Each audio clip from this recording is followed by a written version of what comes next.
Hello, everyone. This is Arnaldo, broadcasting from Fidelios Frequency, and welcome to my channel.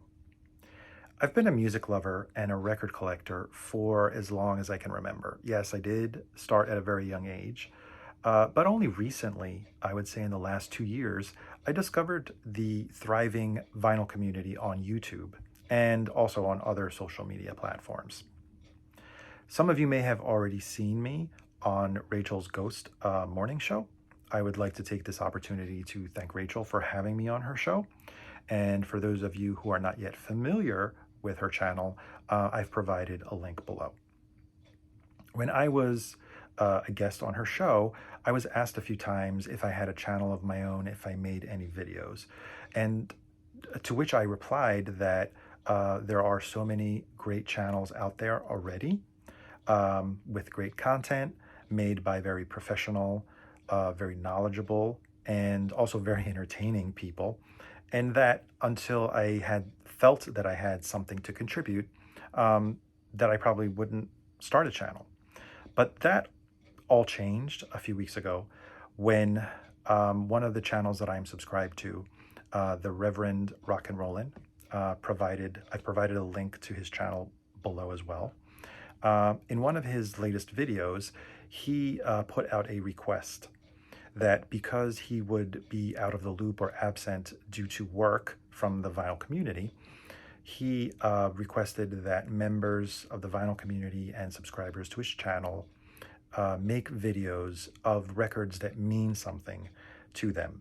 To quote his words, records of emotion, not accumulation. So that got me thinking about records that are dear to me, that I would like to share.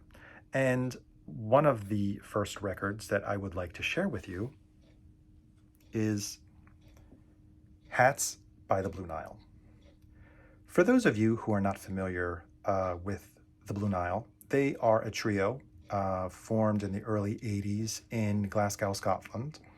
A trio made up of Paul Buchanan on lead vocals, and he's the main songwriter, Robert Bell and PJ Moore, all college or university friends. During their career, they have only released 4 albums. This is their second one.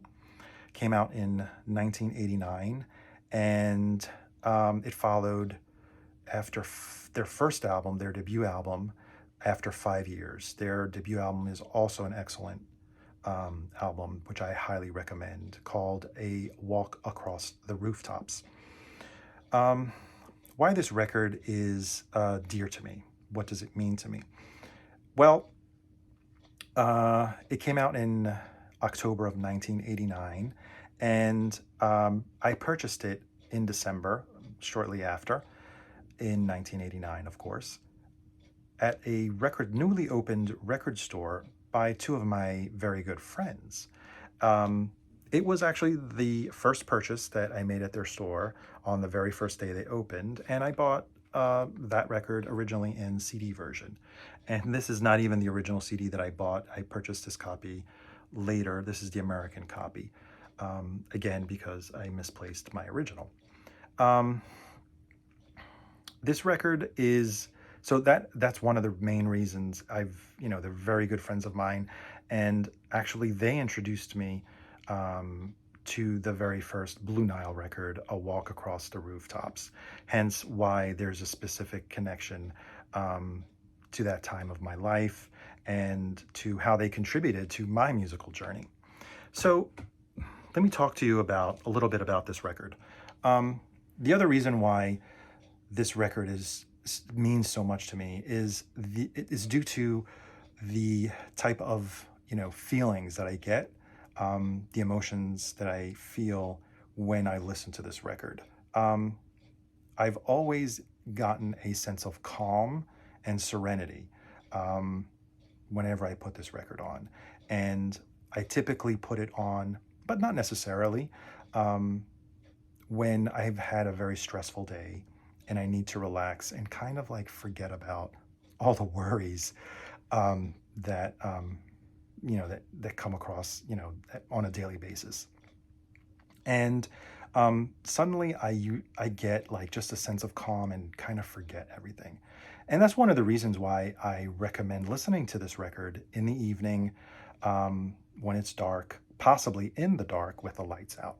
The reason why I say that is because when I listen to this record, I see lights. The sounds uh, coming from this record just evoke twinkling lights or starry skies or city skylines at night. And it's probably due to also subliminally the messages coming across from their lyrics. Of the 7 songs on this album, the lyrics to 6 songs either contain the words light, starlight, cherry light, headlights. So I guess subliminally also it's sending messages of lights. But in any event, I mean, that's just my experience. Others may have a different one. But I totally recommend listening to this record in the evening, at the end of the day. Uh, what else can I say about this record? It is, it had 3 singles. It's the highest charting record for the Blue Nile. I think in the UK it reached number 12. It spawned 3 singles. The Downtown Lights, Headlights on the Parade, and Saturday Night. Most of you may be familiar with the Downtown Lights, which has been covered by Annie Lennox, a big fan of Blue Nile. Actually, the Blue Nile produced a song on her first album, Diva, and then on her album Medusa, she did a cover version, a beautiful cover of the Downtown Lights. Rod Stewart also did a version of the Downtown Lights on A Spanner in the Works. And actually, this entire album was recently reinterpreted by a group called Pure Bathing Culture in 2018. And I recommend you check that out as well, maybe on various streaming platforms, probably because it's hard to get. I don't even know if it's out on physical format, but it's definitely a very enjoyable listen. What else can I say about this record? Critical acclaim, and to the point where Ricky Lee Jones, actually, Ricky Lee Jones was a fan of Blue Nile probably already with their first album, and she invited them to open for her tour and also did a cover version of a duet of one of their songs, Easter Parade, which is from their first album. And so there you have it. I mean, I invite you all to listen to this album. I hope it means something to you, maybe not as much as it means to me. I hope you get the sense of serenity and calm when you do listen to this album. And I guess that's it. Oh, one more thing. This is the UK version. Just a little anecdote, trivia, I would say. When this album was released in the United States, I guess the label heads at A&M, yes, A&M distributed in the United States, thought that Americans couldn't read, so they decided that the Blue Nile had to be spelled out in this horrible font in white rather than reading it from down here.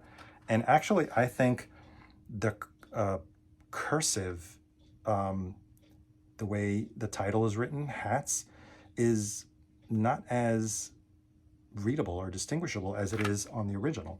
So, but there you have it. Music industry usually are very finicky about what they think is best for their public. But the Blue Nile, Hats, great album. Please listen to it. And I hope, the Reverend, you like this one.